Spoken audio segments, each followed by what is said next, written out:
Today on FSI, we are breaking down the Baltimore Ravens and the Pittsburgh Steelers from a betting perspective. Now, I got a Steelers hat on because Big Ben tried to blow the game, but the defense bailed us out.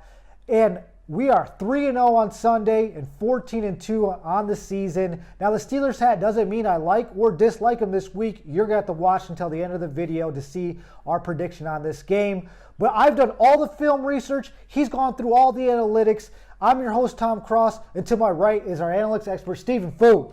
Thanks for tuning in this week. The Steelers are on the road as a 3.5-point underdog. They're plus 165 on a money line, and the Ravens, they're minus 185.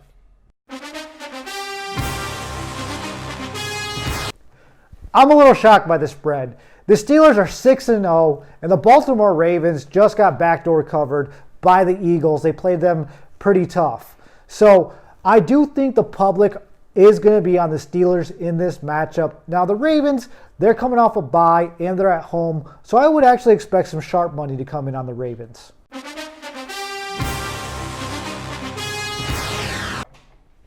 The Ravens will be pretty fresh this week. They just had a bye the previous week, and they should have all their players ready for this game. Pittsburgh got a 3-point win against the Titans, and with that win, they maintain a perfect 6-0 record this year. With Baltimore being at home and having the 2019 MVP at quarterback, that's a big reason why they're the favorites in this matchup.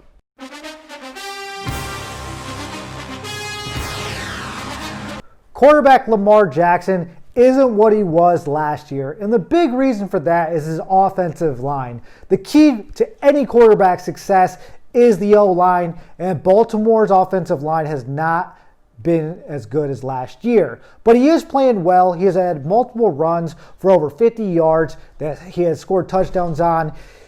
His wide receiver core is a little bit of something to be asked for, but he has been working with what he got. Over the last couple of games, he's gotten a B for me.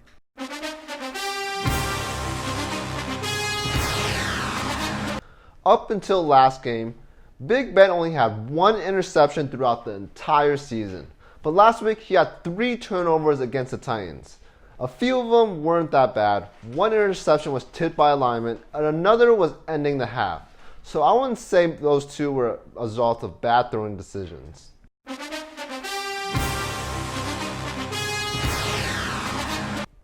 The Baltimore Ravens offensive line has seen better days.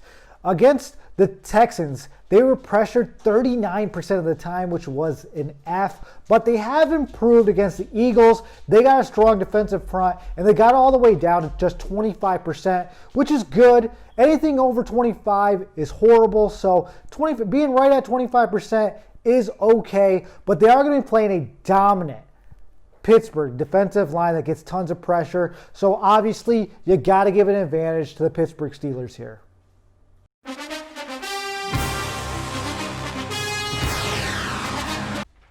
The Pittsburgh offensive line has been phenomenal this season. They gave up no sacks last week and only 8 throughout the entire season. And on the other side of the ball, the Ravens have been doing a good job getting to the quarterback. They have a sack rate of over 9% this year.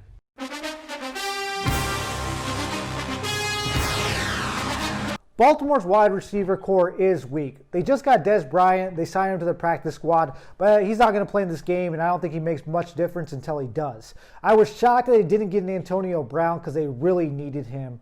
But overall, this wide receiver group is something to ask for, but it's going to be interesting to see how John Harbaugh coaches these guys up after the bye. Now, Pittsburgh's secondary has been playing great. Over the last 2 games, they've rated out to be a B+ to an A-, and I'm actually a little bit surprised about how well they've been playing. They should have picked off Ryan Tannehill 3 times, so I got to give an advantage to the Steelers in this area.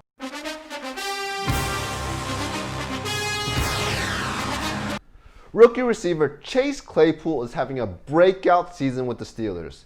He's currently leading the team in receiving with over 300 yards and 4 touchdowns. However, Pittsburgh could be without their top weapon, Deontay Johnson. His status is still up in the air, but he had to leave last game due to injury. It makes a big impact if he doesn't play because they're up against a top 3 passing defense.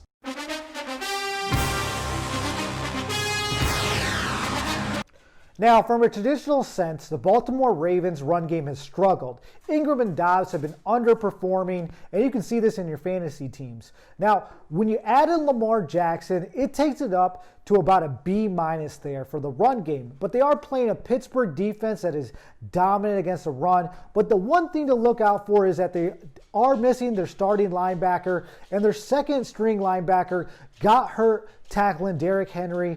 So I would actually give an advantage to the Ravens coming off the bye week this week.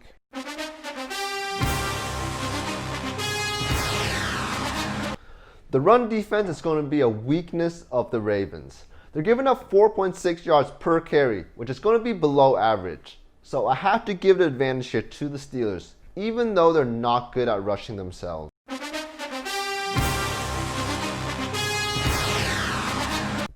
Now, I am going to be paying attention to the injury report very closely for this. Now, if there are some injuries for the Steelers, you got to look at the Ravens here. By the point, taking them down to -2.5 might be a smart move. They are at home. They have good coaching, and they're coming off a bye, and they're really hungry to tie up this division.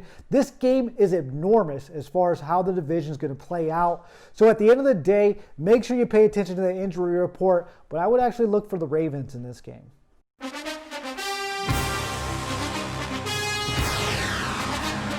Even though Pittsburgh has one of the best defensive units, I still have to go with Baltimore here. They're going to be very healthy coming off the bye week, and Pittsburgh played a tough game against the Titans. I recommend buying down a point and getting them at -2.5 points. Now, we can't predict injuries or the weather, so make sure you follow our Twitter for our official moves. We're 14-2, and we were 3-0 last weekend, and we are murdering the sports book. But that's it for us. Do us a favor and smash that like button and subscribe. Tell us who you're going to be taking in the comments below. We don't care about favorite teams here. Our focus is on making you money. Follow our social media on Twitter, Instagram, or our webpage. The links are below.